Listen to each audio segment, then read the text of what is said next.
Hey guys, so in this video I wanted to prove that the Scrambler Rifle isn't OP and why a change to a rate of fire, like a decrease to say about 400 rate of fire, is actually going to break the weapon.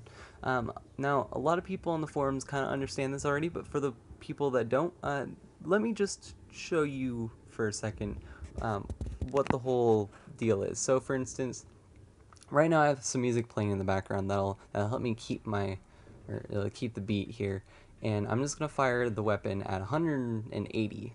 Now this is very slow. It's not very fast at all, but in terms of speed, it's about, or it should be exactly 3 shots per second, right? So just for this example, that's how fast I'm going to be firing this weapon. So here we go.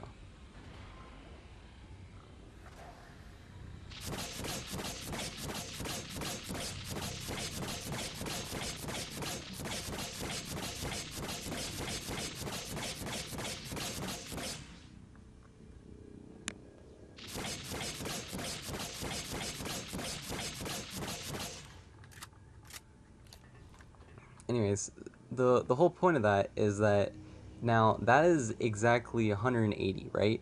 Now this right here is also 180.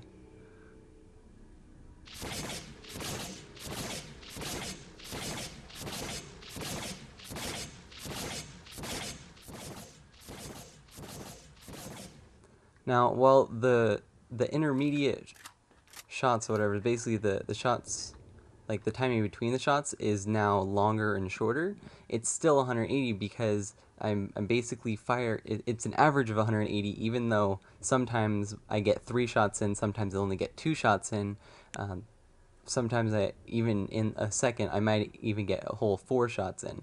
It just see the thing is that with variations in your fire rate, I can go from say a really fast fire rate to really slow, but my average might be pretty fast, might be around 300-ish if I'm firing super fast. But at the same time, because I'm human, because because there's variation in my shots, it's not always just going to be an exact number. So this is why trying to reduce it down from 700 is a bad thing. Maybe reducing it down to maybe about 600-ish might not might not be as bad, but the issue is that timing, that tiny little amount of thing there or whatever, makes it so that it could be much higher than 400 or much higher than 500 or whatever, even if the max that a human can fire is what I don't know what it is, but somewhere around like 400 or 500.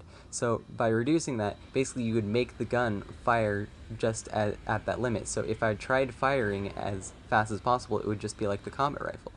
And if you haven't seen that, let me just show you exactly what happens if you don't press the button at the right time for using a combat rifle. I think it's this one. Yeah.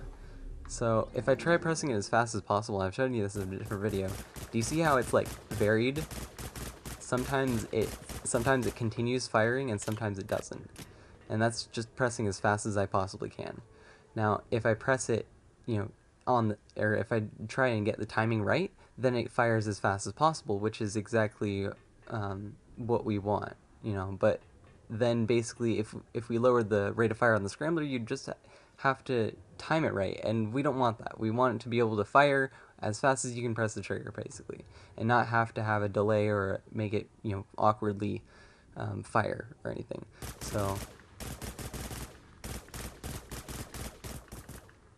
yeah, and I'm still not great at this, but basically being able to fire continuously like that, you have to time it just right in order to do that, whereas pressing it as fast as possible doesn't actually make the gun fire as fast as possible, because each time that you press it during the time that the game doesn't want you, it basically says like, okay, you've fired as fast as we're going to let you, you can't press it if you press it during that time, then it's not going to let you fire the weapon.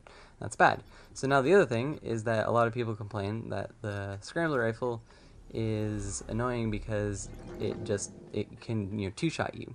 The point is, just because the Scrambler does a whole bunch of alpha damage doesn't mean that it's OP. Just because the plasma cannon does 1,000 damage per hit, can one-shot you, doesn't mean it's OP.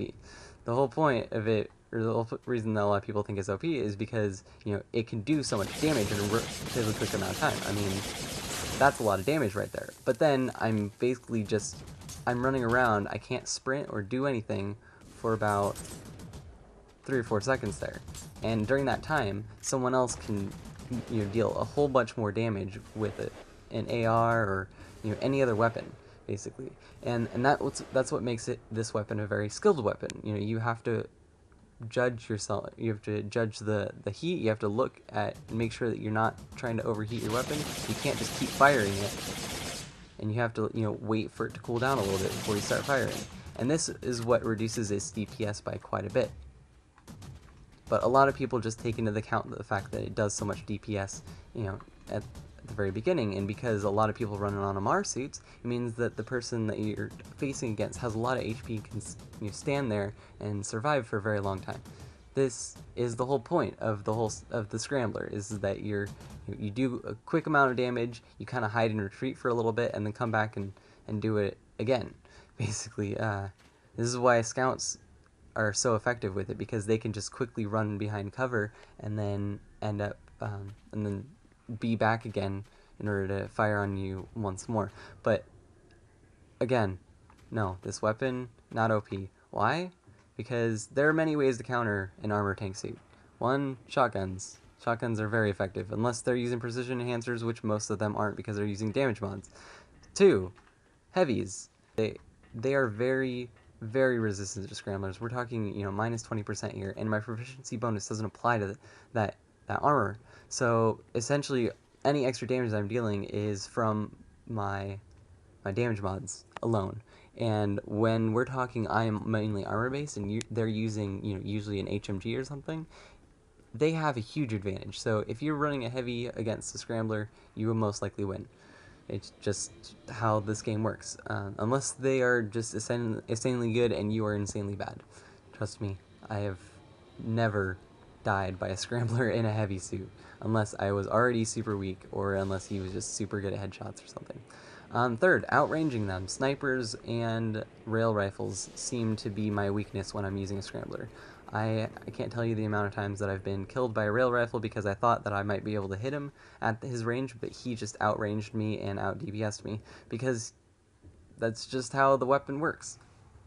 Unfortunately, when scramblers, you know, are at range and combined with that minus 20% to armor, they're at a huge disadvantage. Their best, basically, the best way to counter them is to either, you know, try and attack them from a long range away, or get behind them, get close, you know, very close.